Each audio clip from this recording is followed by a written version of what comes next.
Meu amado amor, amantíssimo Pai, Tu eres grande, maravilhoso Deus, lindo e precioso eres Tu, Senhor.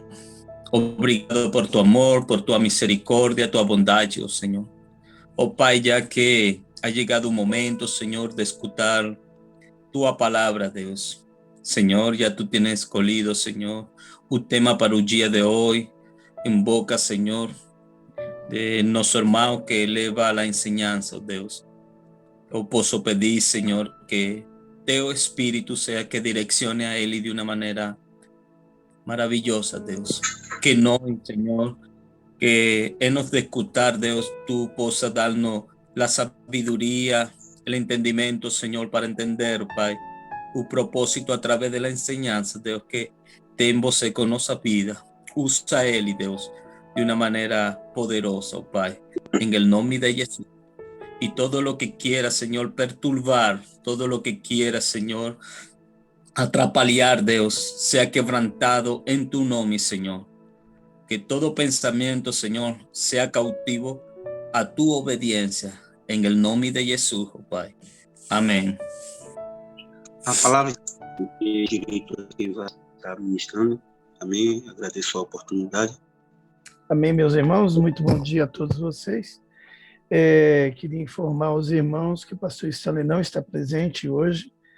Ele foi chamado ao trabalho ontem já pela noite e ele me ligou me pedindo para poder estar dividindo com os irmãos hoje o nosso pão da manhã na nossa EBD.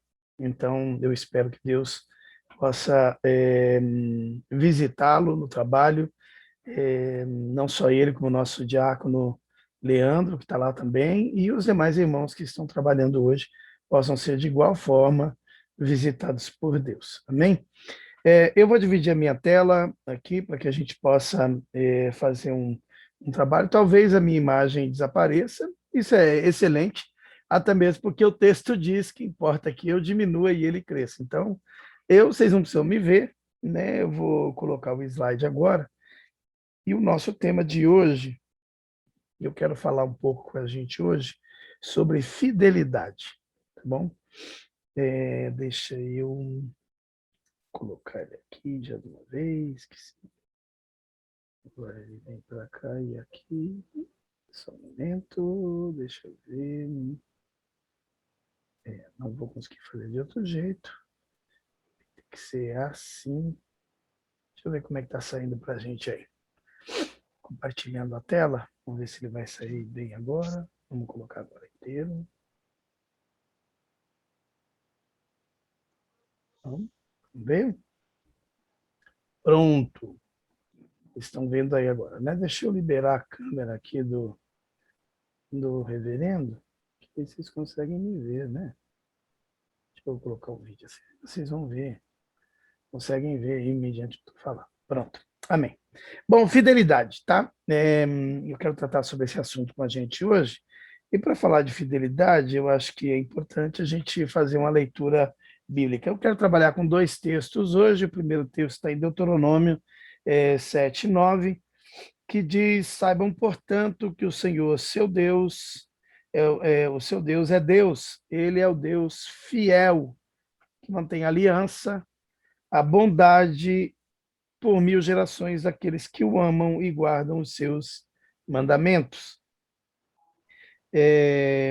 Também quero tratar Gálatas 5, do 22 a 23, que diz: entretanto, o fruto do Espírito é amor, alegria, paz, paciência, benignidade, bondade, fidelidade, mansidão e domínio próprio. Contra estas coisas ou virtudes não há lei. É importante destacar aqui uma boa exegese. Exegese é o quê? Eu pego, por exemplo, a Bíblia, né? Eu estou com a Bíblia na mão aqui, eu vou ler um texto e eu vou fazer uso de toda a ferramenta possível para eu conseguir entender esse texto. Isso é exegese. Eu, por exemplo, recebi de presente essa Bíblia, né? Que é uma Bíblia chamada Palavras-Chaves, né? Uma Bíblia de estudo. Ela tem o hebraico e o grego, né? Ela tem um dicionário, o evangelista Oscar esteve na minha casa, eu estive compartilhando com ele algumas coisas. É uma Bíblia excelente que você deva adquirir caso você possa, tá bom? Por que eu estou indicando? Porque na falta de algum material você tem isso e vai ser extremamente importante para o seu avanço no conhecimento bíblico, tá bom? Então é importante destacar que uma boa exegese e interpretação utiliza alguns instrumentos de raciocínio que nos ajudam a não cometer erros. E esses erros acontecem muitas vezes porque nós não respeitamos algumas distâncias que existem na interpretação. Então, antes de eu falar de fidelidade, eu quero apresentar aqui para nós, talvez você já saiba, vai relembrar, se não sabe, vai aprender, se nunca ouviu falar, vai descobrir que existe, tá bom?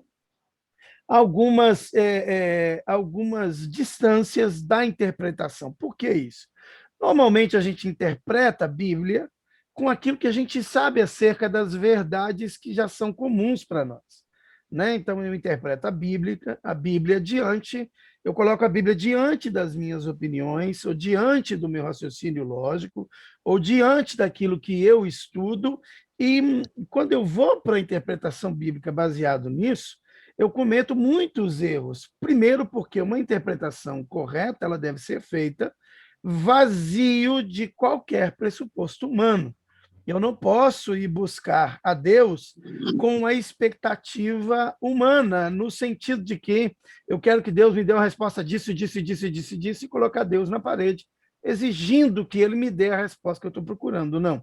O texto bíblico ele tem um sentido único, e é o sentido que o autor quis dizer. Então, a gente vai ver aqui algumas coisas. Bom, existem 5 distâncias que eu não vou tratar a fundo isso, a gente não tem tempo. Isso aqui é para poder trazer uma ideia, um raciocínio para você, tá? Eu tenho a distância linguística, a temporal, a autoral, a natural e a distância pecaminosa, seria a distância moral, né? A distância linguística, sempre que eu ler a Bíblia, eu preciso entender que o idioma em que ela foi escrita não existe mais, da forma que o texto foi elaborado.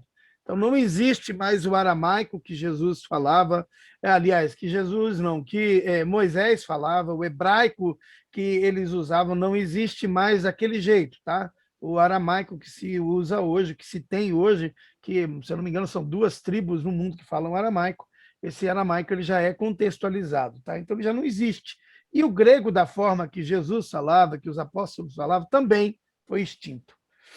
Hoje existem muitas variações. Você pode ter uma ideia de variação linguística a partir do seu próprio português, a língua portuguesa, né, que constantemente tem sido alterada. Eu não vou nem dizer atualizada, mas eu vou dizer alterada. Bom, quaisquer improvisações ou adaptações atualizadas, se não feitas com muita cautela, podem afetar o sentido original do texto, mudando a real mensagem do autor. Como aqui eu estou dando destaque que a mensagem do autor, quem está escrevendo, o que ele quer dizer, por que ele escreveu, isso precisa ser conservado. Tem uma distância temporal também, né? A distância do contexto. O contexto, a situação social, econômica, acadêmica, cultural, interfere no sentido do texto. Isso devido a algumas expressões que são usadas em umas épocas e outras não.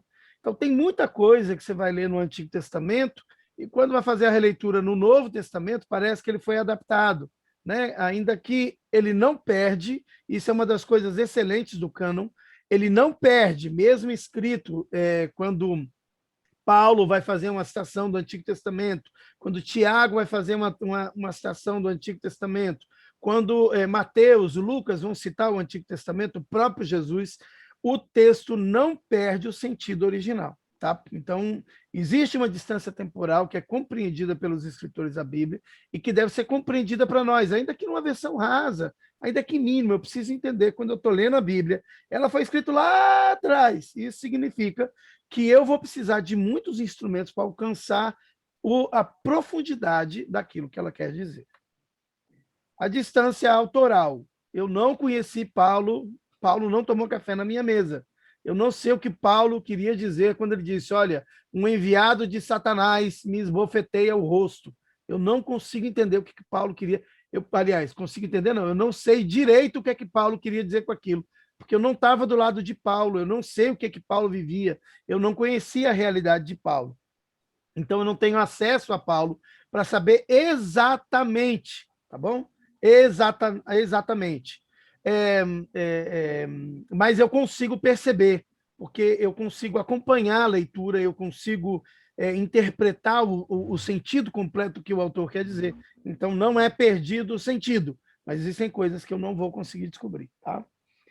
Devido a isso, ler um texto de 1 Coríntios, isolado de outros textos, na minha opinião, eu vou colocar na minha opinião, tá bom, gente, para não agredir, quem sabe, alguns autores, mas na minha opinião, é uma forma completamente equivocada. Por quê?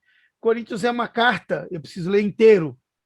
Gálatas é uma carta, eu preciso ler inteiro. Tiago está escrevendo uma epístola, eu preciso ler inteira. Alguns pontos são doutrinários, eu posso tirar eles e aplicá-los, porque eles são como mini resumos dentro do texto, né? Mas eu preciso fazer isso com muito cuidado. Tá? Outra distância que a gente tem é a distância natural. Como a ideia de ler a Bíblia é conhecer o que Deus está falando lá dentro, eu preciso entender a minha distância natural de Deus. Deus é Deus e eu sou criatura.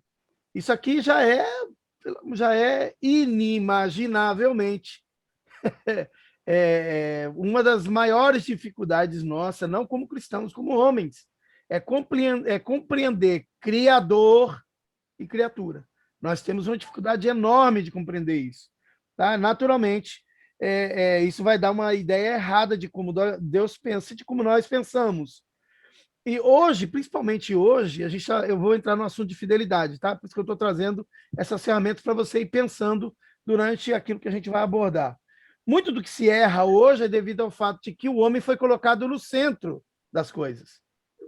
Né? Eu preciso entender que Deus permanece Deus e o homem é sua criatura, o homem é sua criação.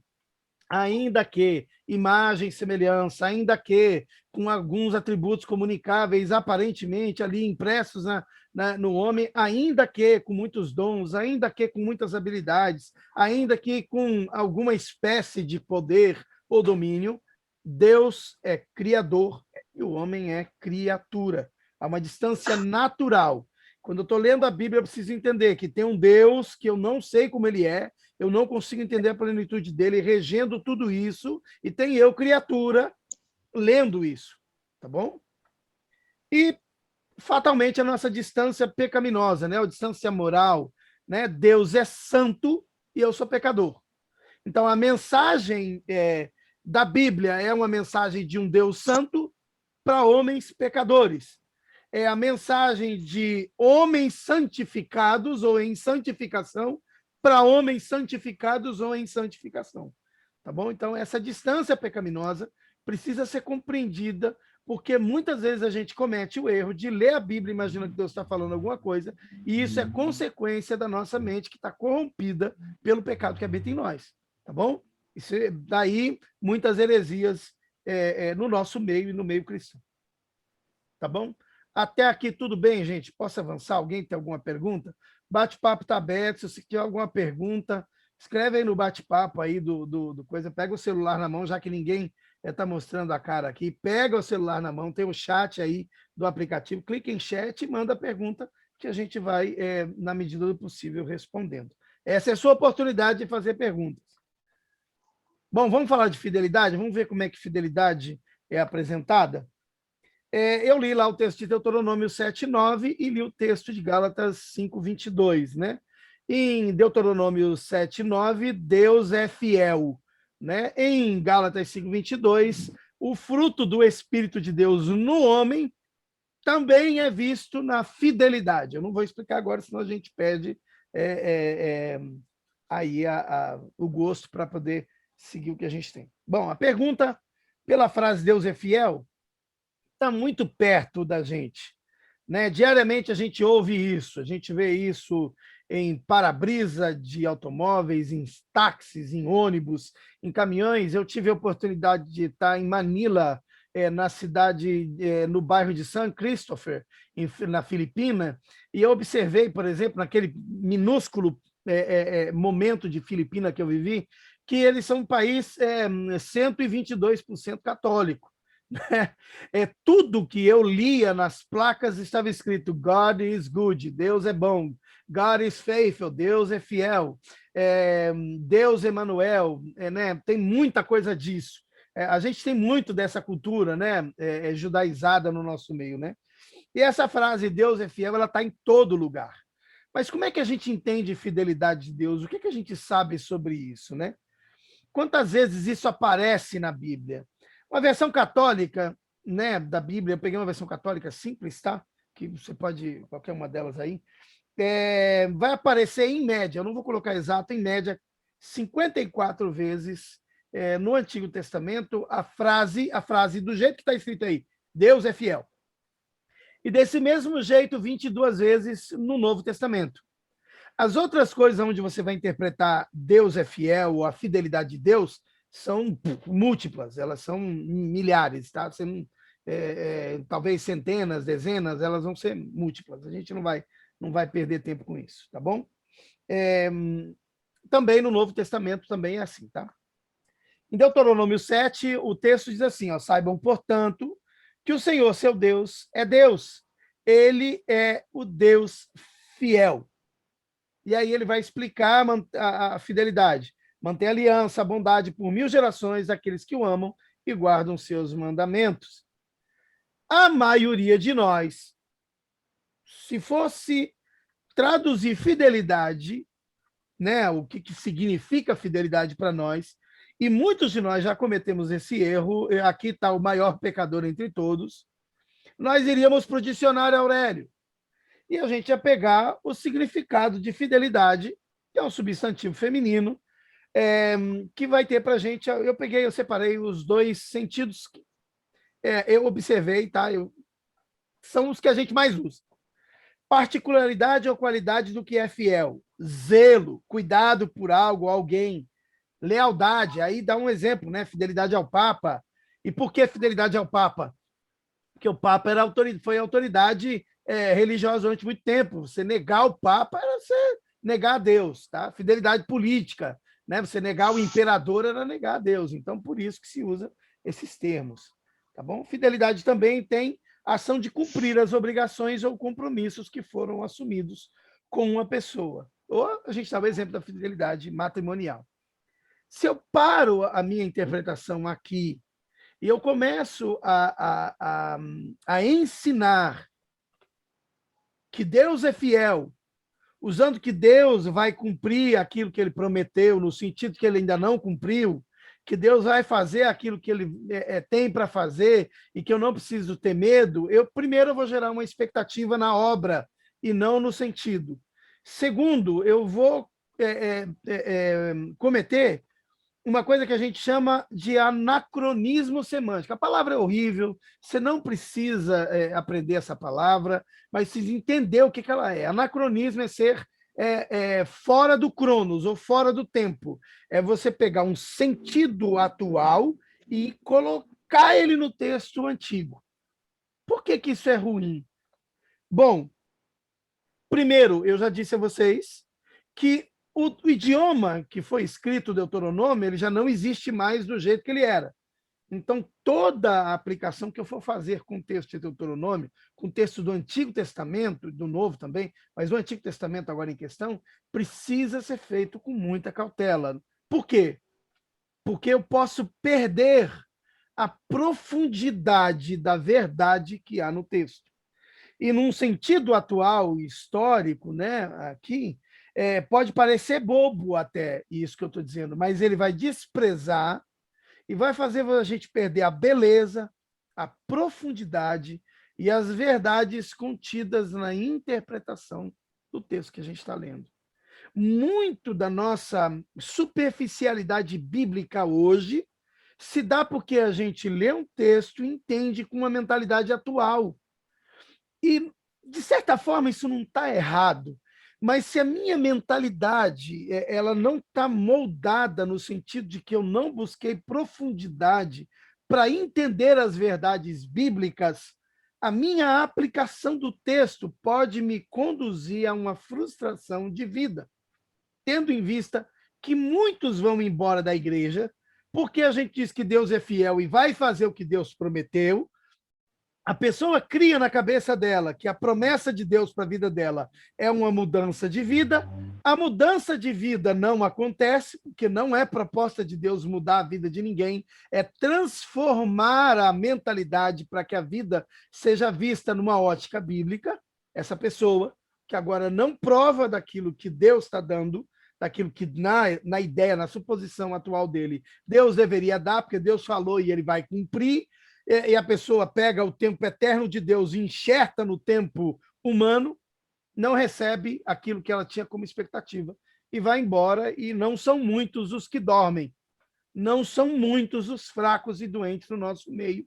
É exatamente isso que Paulo quer dizer, porque não discernem o corpo, eles não conseguem compreender a profundidade de ligamentos de membros, eles não conseguem entender a profundidade da necessidade de uma correlação, de uma aplicação de um corpo como organismo. Tem uma frase do Carlos Jejung, que é um professor, que diz assim: conheça todas as teorias, domine todas as técnicas, mas ao tocar uma alma humana, seja apenas outra alma humana. Por que eu estou trazendo isso? Justamente porque quando eu pego um dicionário comum, eu pego, isso aqui é um dicionário de medicina, é uma pergunta e resposta de medicina, mas se eu pegar um dicionário comum para poder entender o que está acontecendo, como aqui, por exemplo, eu pego aqui para entender o que a dor no pé significa, eu não vou ter certeza disso, por mais que eu estou lendo, eu preciso me aprofundar, eu preciso me formar quase que um médico para entender. No caso da Bíblia, eu preciso me dedicar em oração, em consagração, em leitura e pesquisa. Eu preciso pesquisar, eu preciso ouvir o que os outros autores dizem acerca do texto, eu preciso ler comentários bíblicos, eu preciso buscar material bíblico para entender, para sair da superficialidade do texto. Né? Muitos gostam daquele texto de Ezequiel que diz que as águas davam nos artelhos e depois elas davam nos joelhos e depois elas vão nos lombos e depois elas já estão no corpo inteiro. Aquilo não é o homem pesquisando Deus, aquilo é Deus se revelando para o homem. Tá? Mas seria uma boa aplicação a gente dizer que devia mergulhar daquele jeito. Usando as ferramentas certas de uma boa exegese, interpretação de texto, nós chegaríamos a verdades inúmeras que nos revelam profundamente o que o texto de Deuteronômio quer nos dizer. Neste texto que eu li de Deuteronômio 7, 9, a palavra fiel atribuída a Deus significa, vou ler aqui alguns significados, para você ter uma ideia do quanto a gente perde lendo um dicionário no Google e pesquisando a verdade bíblica. A raiz primitiva da palavra fiel tem o sentido de edificar ou sustentar, alimentar como um dos pais ou uma ama de leite. Olha aqui, ama de leite é uma coisa que não existe mais hoje. Eu ia até colocar o termo babá, mas babá, na nossa ideia de hoje, é uma coisa chula. Babá hoje arruma casa, babá hoje faz comida, babá hoje chega, o bebê está dormindo, ela dorme, babá bate, babá não dá chupeta, babá faz tudo que a gente tem câmera, tem crime que uma babá comete. Ama de leite, historicamente falando, e os mais antigos aqui vão saber, é aquela mulher que a mãe não podia amamentar. Ela emprestava o peito para a criança mamar nela. Ela deixava de dar para os filhos dela, ou muitas vezes era uma mulher que tinha sido vítima de uma criança que morreu e ela tem leite para dar. No caso de Joquebede, vamos falar de Joquebede, Moisés é colocado no rio Nilo e é mandado para os braços de Deus. E acontece que a filha do faraó acha e a irmã de Moisés está do lado de lá do rio vendo. Chega e diz, olha, eu conheço uma mulher que pode amamentar. Agora, a mãe vai servir de ama de leite. Isso aqui é de uma representação espiritual tão linda, porque aquele que mesmo pare é aquele que mesmo dá sustento. Agora, só que a criança agora deixou de ser filho de um escravo e agora é filho de um rei. Olha que negócio maluco, né? Ela dá o filho como escravo, pega o filho como filho dela. Não vou entrar nisso, senão a gente vai perder tempo aqui. Mas é para você entender o que é uma ama de leite. Ela tinha perdido o filho e agora ela vai se dispor a amamentar outro filho com os mesmos cuidados que ela teria com o dela. Esse é um dos sentidos da palavra fiel, tá? Também traz o sentido de tornar-se firme, de confiar, de crer. Como assim Deus é fiel e ele crê? Sim, ele crê nele mesmo, porque ele sabe que ele não pode mentir. Inclusive, Números diz isso, que Deus não é o homem para que minta, e nem o filho do homem para que se arrependa. Deus tem certeza de que ele é ele mesmo e acabou, não tem outro além dele. Ele até mesmo diz isso, não há outro além de mim. Então, Deus, eu não quero ser herético e eu não quero ofender, mas para a gente poder entender, eu poderia dizer que Deus, ele trata o ego, não, mas ele trata o sentido de ser Deus com as maiores honrarias possíveis. A palavra fiel também tem o sentido de ser permanente, constante, moralmente seguro. O significado primário, ou seja, o primeiro significado da palavra fiel é o de prover estabilidade e confiança.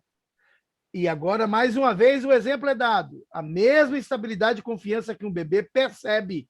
Ele não sabe o que é, mas ele percebe. Ele não entende o que é, mas ele conhece, porque ele é atingido por isso. Essa estabilidade e confiança que ele encontra nos braços do Pai. Uau! A palavra também é usada para indicar o apoio de uma coluna. A gente estava só com esse significado aqui, ó. A gente só estava com isso. Particularidade ou qualidade de quem é fiel. Zelo, cuidado, lealdade, fidelidade. Aí dá os exemplos aí, né? Fidelidade ao Papa, fidelidade política, ou uma ação de cumprir o compromisso que foi assumido com outra pessoa, né? Isso parece até alguns primos distantes nossos do evangelho fiel a Deus, que diz que Deus tem que me dar, que ele prometeu, agora ele vai fazer, né? E, na verdade, quando a gente vai para uma profunda análise do que fiel quer dizer, a gente se dá de cara com isso. É o sentido de prover estabilidade e confiança como um bebê pode encontrar nos braços do pai. É possível observar que fiel é atributo atribuído a Deus e só ele é fiel.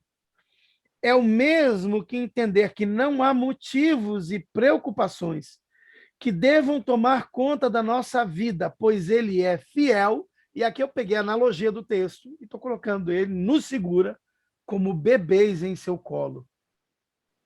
Quando eu mergulho na profundidade do que fiel significa, eu descanso em Deus. Jesus disse isso em Mateus 11:28, ele diz, olha, vinde a mim os que estão cansados e sobrecarregados, porque eu vou promover alívio. A gente confundiu isso com vem para mim os que estão cheios de conta que eu vou ajudar a pagar. E não é isso que Jesus estava dizendo. Jesus estava dizendo, vem para mim os adúlteros, que eu vou ensinar você agora como é que você não vai trair a sua mulher. Não é isso que Jesus estava dizendo. Jesus está dizendo, vem para mim você que é ladrão, que é assassino, que eu vou lhe mostrar agora que você não deve matar. Não, tudo isso a lei já fazia. Jesus está dizendo, olha, vem para mim, porque vocês vão encontrar em mim um descanso. Que descanso? O sustento, a provisão, a manutenção, o cuidado e tudo que pode ser elencado dentro de tudo isso que a gente está lendo, que é um atributo divino. Vocês serão para mim como bebês em meu colo, vocês vão achar descanso para a alma de vocês. Jesus é a expressa fidelidade de Deus e a confiança que ela deve promover em nós. Aliás, Jesus expressa a fidelidade de Deus e a confiança que ela deve promover em nós no texto de Mateus 6:26. Observem as aves dos céus. Elas não semeiam, não colhem, não armazenam em celeiros. Contudo, o Pai Celestial as alimenta. Vocês não têm muito mais valor do que elas? Esse texto ele também como toda a Bíblia, ele é tão cheio de riqueza. Mas aqui, o evangelista Mateus escrevendo, e Jesus falando, deixa claro que a fidelidade de Deus ela não pode ser observada na vida cristã só quando Deus faz. Porque não é quando Deus faz que ele é fiel. É quando Deus é Deus, ele é fiel.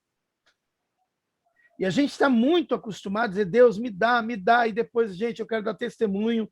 Olha, como Deus é fiel, eu pedi, ele fez. Não, Deus não é fiel porque você pediu e ele fez. Deus é fiel porque ele é Deus, e porque como Deus, ele se revelou. E a revelação de Deus, entendida através da oração, me mostra aquilo que eu não via, que tudo já estava disposto para mim. Me mostra que eu tenho mais valor que as aves. Até aqui, alguém tem alguma pergunta? Tem alguma colocação que queira fazer? Se você tiver, por favor, você pode colocar aí no bate-papo, tá bom? Caso você não tenha alguma colocação, que dá para esperar até o final, espera a gente concluir no final, você vai ter a sua oportunidade.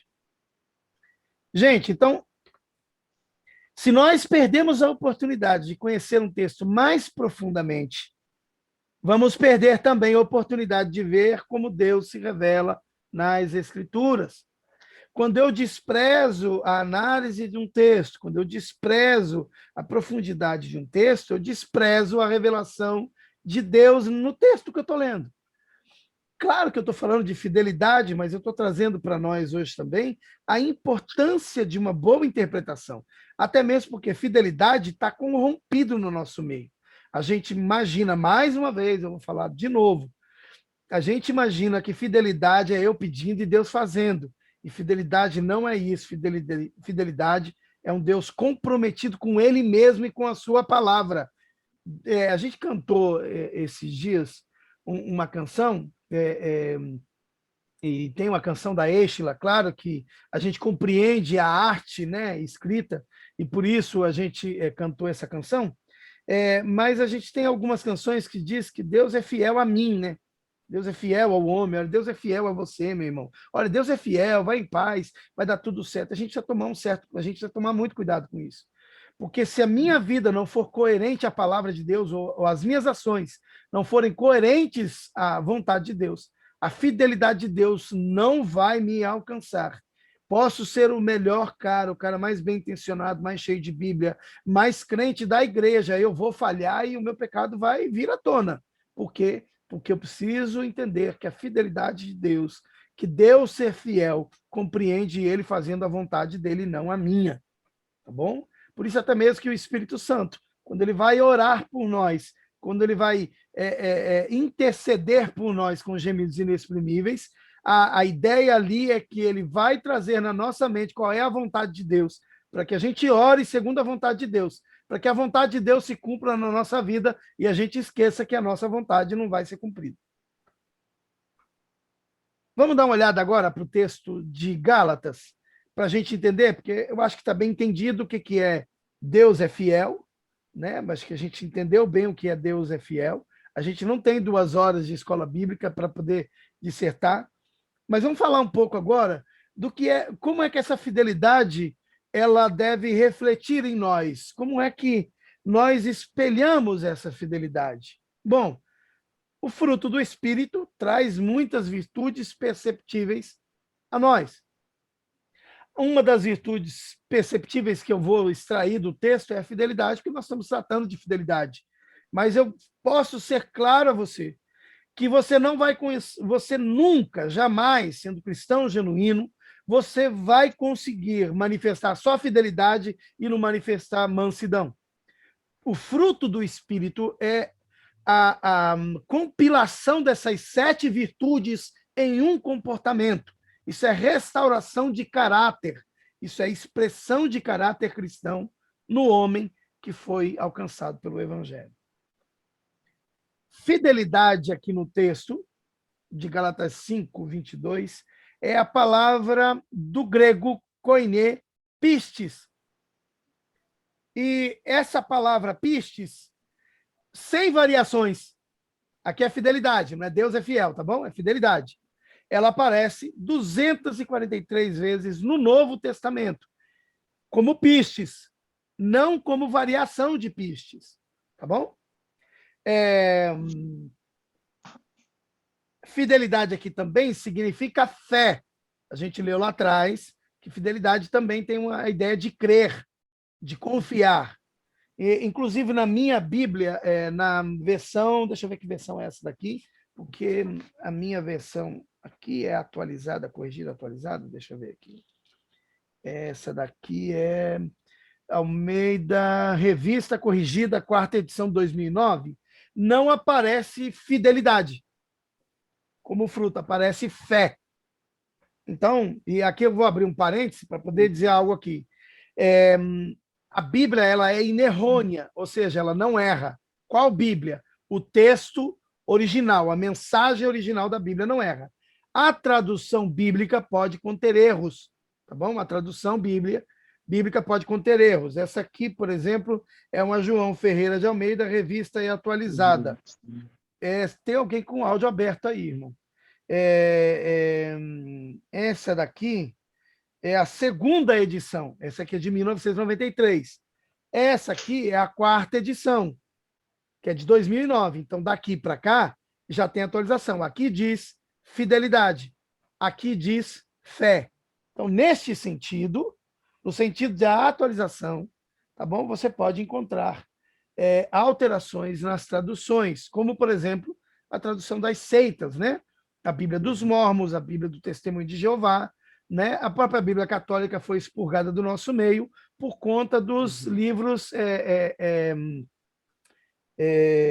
pseudocanônicos, né? Os livros apócrifos, né? Tem alguém com áudio aberto aí, meu irmão. Tem alguém que está com áudio aberto aí. Dá uma olhadinha para mim, por favor, seu áudio aí, para não atrapalhar o raciocínio. Bom, pistes, que é fidelidade, indica tanto a confiança que se deposita em alguém, que é fidedigno, quanto a característica desse alguém digno de confiança. Tá bom? Então, fidelidade aqui não é uma coisa só minha. Quando o fruto do Espírito é fidelidade, está dizendo que eu sou porque alguém é. Tá? É isso que está dizendo. Bom, é alguém digno de confiança, além da fé que resulta dessa relação. Então, fidelidade não é só a representação do que Deus é através de um ato de bondade, um ato cristão meu. Também é a percepção da crença que eu tenho de que aquilo que eu estou fazendo só posso fazer porque alguém fez por mim. E esse alguém me delegou para poder fazer aquilo por outro. Vou falar mais uma vez, porque às vezes eu falo rápido e possa ser que alguém não tenha compreendido. Vou falar novamente. Pistes, que é a palavra fidelidade. Aqui, ó, a palavra fidelidade, cadê? Está aqui. Fidelidade é o termo no hebraico. Essa palavra também é fide, do latim, tá bom? Essa palavra indica confiança que se deposita em alguém que é digno de confiança, por isso fidedigno, ok? Quanto à característica desse alguém digno de confiança, além da fé que resulta dessa relação. Então, fidelidade é a confiança que eu expresso, porque eu tenho confiança em alguém que expressou fidelidade para comigo. Fidelidade é a dignidade da confiança, é o valor da confiança que eu deposito, ou que eu expresso, ou que alguém deposita em mim, porque vê em mim o exemplo que viu em alguém maior do que eu, que é Cristo. Neste sentido, fidelidade é a garantia da confiabilidade de Deus que gera a nossa fé nele. Deus gera a nossa fé nele, se mostrando fiel, sustentador. Ele nos chama para a salvação e nos sustenta na salvação. Ele nos chama para o arrependimento e nos sustenta no arrependimento. Ele nos chama para uma vida de piedade e nos sustenta na piedade. Ele nos chama para uma vida de amor ao próximo e nos sustenta em amar ao próximo, promovendo em todos esses exemplos os elementos necessários para que o caráter dele em mim não seja confundido com o meu caráter, que está corrompido pelo pecado. Por isso, Jesus diz, olha, observem os frutos, daqueles que são ditos meus discípulos, porque pelo fruto vocês vão conhecer a árvore. Jesus está dizendo, quando eu manifesto, quando um discípulo manifesta algum tipo de sabedoria, ele manifesta exatamente a sabedoria que ele encontra no seu mestre. Por isso, Paulo diz, olha, me imitem, porque eu estou imitando a Cristo. Para Efésios, ele diz, ó, sejam imitadores de Deus como filhos amados. Nós somos chamados a seguir o exemplo de Cristo e temos homens, alguns homens, como referência disso, porque eles expressaram a fidelidade de Deus, nos mostrando que Deus é fiel ao ponto de usar homens pecadores como exemplos humanos corrompidos da possibilidade da reconstrução de um caráter. Até aqui, alguma dúvida? Se você tem, para aí, anota, envie uma pergunta, fica à vontade. O bate-papo está aberto aí no Zoom, você pode fazer para a gente. Essa aula, assim como a aula passada, eu tomei o cuidado de deixá-la gravada. Se você quiser assisti-la novamente, depois é só entrar em contato comigo, que eu vou fornecer o vídeo para você. Bom, nós somos, então, persuadidos de que, assim como é o caso com todos os outros, as outras virtudes do fruto do Espírito, é um erro meu, né? Da gente colocar os frutos do Espírito, a pistis só é gerada em nós através do trabalho do Espírito Santo. Eu não teria fidelidade de Deus em mim e não expresso a fidelidade de Deus a outrem sem que o Espírito Santo habite em mim. Então, eu preciso de que o Espírito de Deus promova isso em mim. A fé verdadeira é dom de Deus. Sede batizados e credes e recebereis o alto dom do Espírito, dom de Deus para a santificação, é a santificação que vai produzir em vocês a fé. Então, eu não preciso de fé para crer que Deus vai me dar um carro. Isso não é fé. Isso é quase que um positivismo. Eu não preciso, não. A fé que Deus gerou em mim pelo Espírito dele me conduz a observar que Deus ele é fiel quando eu tenho carro e quando eu não tenho, quando eu estou bem, quando eu estou mal, quando eu tenho tudo e quando eu não tenho. Na frase de Jó, eu sei que o meu Redentor vive e ao seu tempo ele se levantará. Na frase do profeta Abacuque, ainda que os meus olhos não vejam, porque é isso que ele está dizendo, ainda que não haja fruto na videira, ainda que o fruto da oliveira minta, ainda que não haja ovelhas no pastos, ainda assim eu permanecerei confiando no Senhor, porque ele recebe a fidelidade de Deus como revelação para ele. Só aquele que é verdadeira e integralmente fiel pode nos inspirar a sermos fiéis. Efésios 2:8 diz, porque vocês são salvos pela fé, pela graça, por meio da fé, e isto não vem de vocês, é dom de Deus. A fidelidade, portanto, assim como o termo pistis, né, tem várias faces, é tanto demonstrada por aqueles que são cheios de fé, quanto pelos que não renunciam a ela em momento algum. Por que tem esses dois aspectos? O que está cheio de fé e aquele que não renuncia à fé em momento algum. Eu poderia colocar aqui a obra da fé e a não obra da fé, mas eu não vou fazer isso porque não é o que se aplica no texto.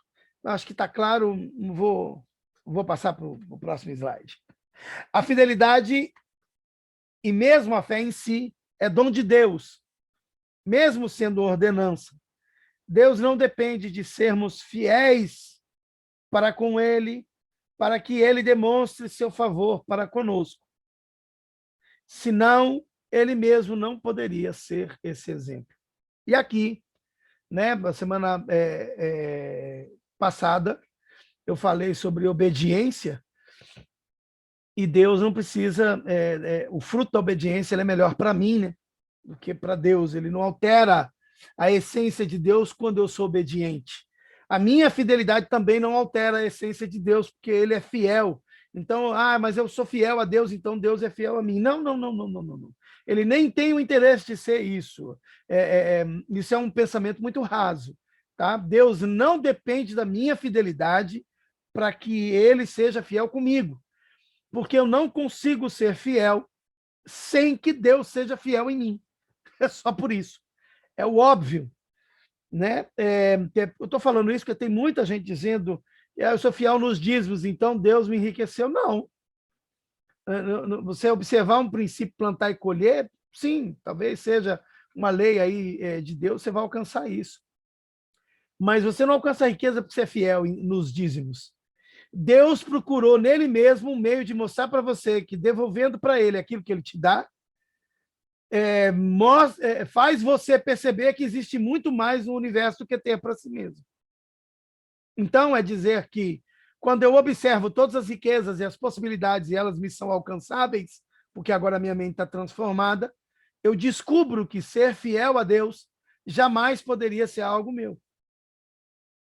Então, o que eu estou dizendo e redizendo eu não sou fiel a Deus, porque eu não consigo ser fiel a Ele, sem Ele em mim.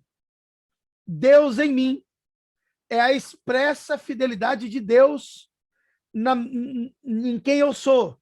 Por quê? Ele me transporta do reino das trevas para o reino da sua maravilhosa luz e eu não pago passagem. Ele me tira, ele me morre por mim, eu estando em pecado, e eu não tenho participação nenhuma nisso. Isso é a demonstração da fidelidade de Deus para mim. Então, quando eu digo eu sou fiel no dízimo e Deus está me fazendo rico, significa dizer que a minha mente é tão medíocre que ela não compreendeu que Deus estava procurando um meio nele mesmo de me fazer compreender que há muito mais do que ter para mim. Dando que se recebe. E dando que se recebe não é dando dinheiro que se recebe dinheiro. Dando que se recebe dando a sua vida, você recebe vida. Dando o amor que você recebeu, você recebe um amor que alguém recebeu. Dando favores, você recebe favores. É uma vida altruísta, é a contemplação da sua vida na vida de outro. A sua fidelidade está acima de nós e nós mesmos só podemos ser fiéis porque ele o é. A nossa infidelidade não altera a fidelidade de Deus. Percebe que todos os elementos que a gente deu lá no início, distanciamento autoral, distanciamento temporal, distanciamento linguístico, distanciamento moral, né? Distanciamento natural, acerca de quem eu sou, quando eu estou lendo um texto bíblico, ele é tão necessário que agora, no final, eu consigo ter uma boa compreensão no sentido mais próximo original possível. E isso é importante, a coerência possível com a ideia do autor e mais aplicada possível com o sentido salvífico de Cristo e a sua obra, deve ser um exercício constante de todo cristão.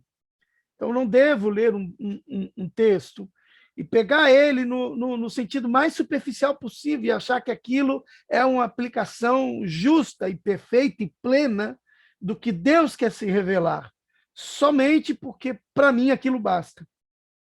Eu preciso compreender que nas entrelinhas de tudo aquilo que eu estou lendo, há uma obra, há um Cristo a ser revelado, há uma mentalidade, há uma salvação cristã, há uma restauração humana de caráter, de mentalidade, de relação com Deus. E quando eu entender que a relação é mais importante do que tudo que ela pode me produzir, então isso vai se tornar para mim um exercício constante.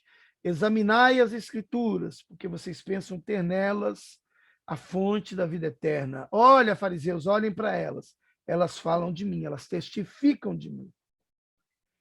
É quase impossível, em 40 minutos que eu estou falando para você, É impossível, não é quase não, é impossível exaurir, exterminar, acabar todas as variações e sentidos de uma declaração tão ampla e tão cheia de revelações como Deus é fiel.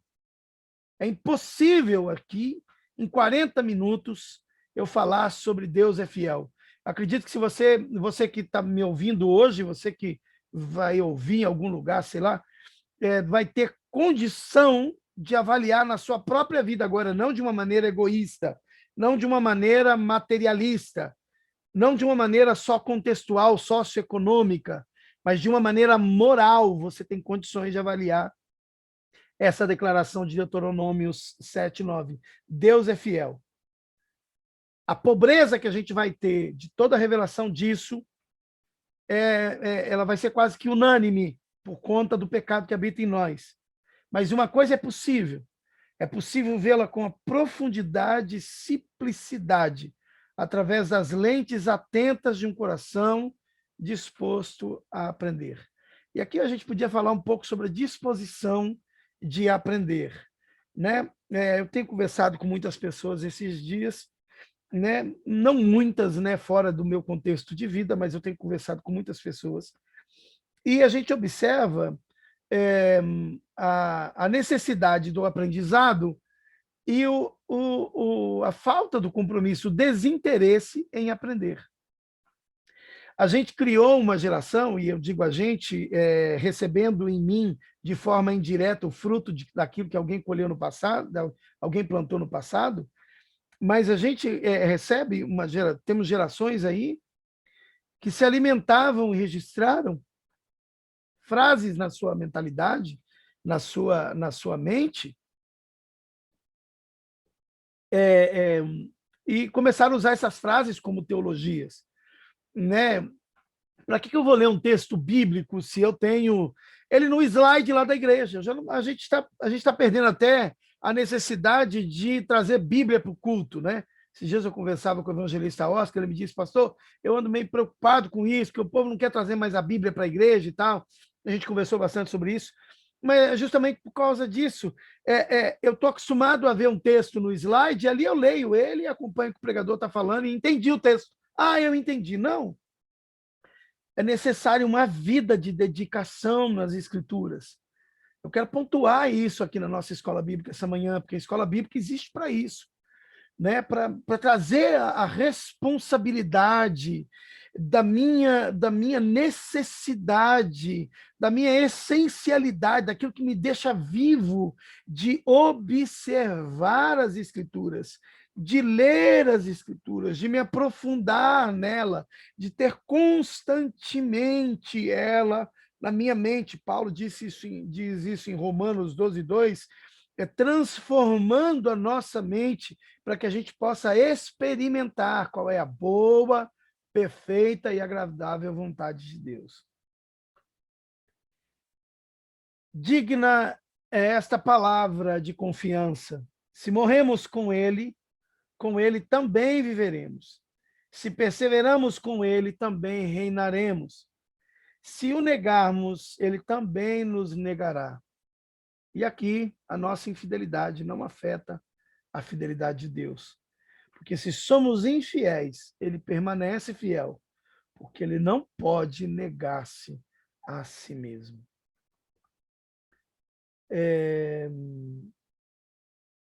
Deixa eu abrir aqui, cadê?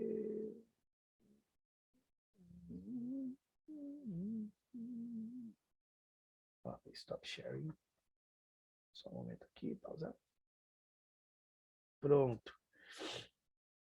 Deixa eu tirar esse vídeo daqui. Porque vocês vão ficar com duas visões minhas, né? Porque eu estou com o celular aqui em cima e o computador na frente para conseguir ser dinâmico no que a gente está falando. Ok?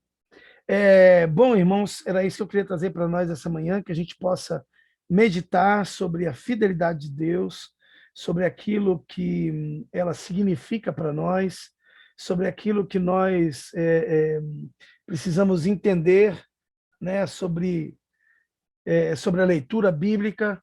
Eu espero ter sido bem sucedido, que Deus seja glorificado na vida da igreja, e eu devolvo a quem é de direito a direção e agradeço a minha oportunidade em nome de Jesus. Amém. Graças a Deus por essa palavra. Né? Que o Senhor continue nos agraciando com a tua presença, né? Possamos estar atentos, né, aos ensinamentos, não só ser espectadores, mas que venhamos ser verdadeiros praticantes, né? Porque a coisa mais fácil que temos é de assistir uma aula, um ensinamento e até ser um repetidor nato daquilo que alguém falou, né? Até por questão de intelecto, né? É natural nos seres humanos, mas o que mais implica, que eu fico mais invocado, é em relação à nossa dificuldade de tentar ser a semelhança de Cristo, né? Tentar ser a cópia perfeita de Cristo. Apesar que tentar é o mínimo que nós podemos fazer, né? Apesar que nós não chegaremos. Mas, assim, que essa palavra venha estar entranhar nossa mente, nossos corações, que venhamos dar sequência, né, no nosso culto cotidiano, né? No nosso dia a dia. E assim eu quero agradecer a Deus por essa palavra, que o Senhor nos abençoe cada dia mais, que viemos absorver e praticar. Né? Eu quero pedir aqui ao irmão João, se ele está presente aí, para ele estar orando e ministrando a bênção apostólica. Amém, irmão João? Está ouvindo aí? Ô, meu santo. Amém. Ouviu? Tá ouvindo? Tudo ok aí? Tô ouvindo. Maravilha. Então vamos agradecer ao Senhor por mais essa rica oportunidade que Ele nos proporciona.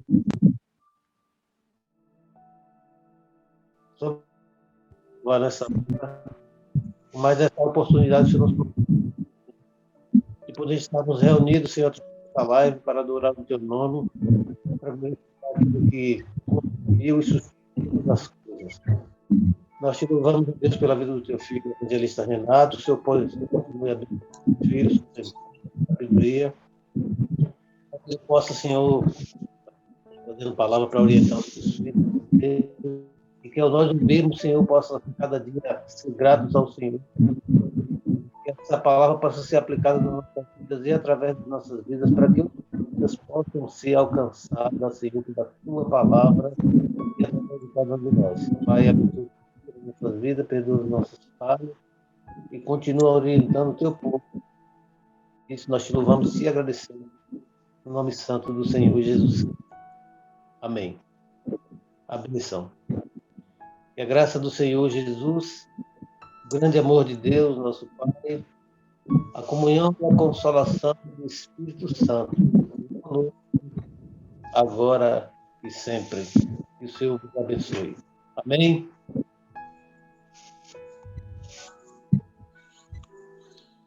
Amém. Irmão Santo. Amém, meus Glória a irmãos. Glória a Jesus.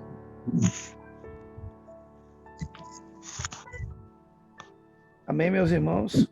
Alguém quiser fazer algum comentário? Amém. Coisa, mesmo que já acabou, Em nome de pode ficar nosso à Jesus vontade. Cristo, amém. Glória a Deus.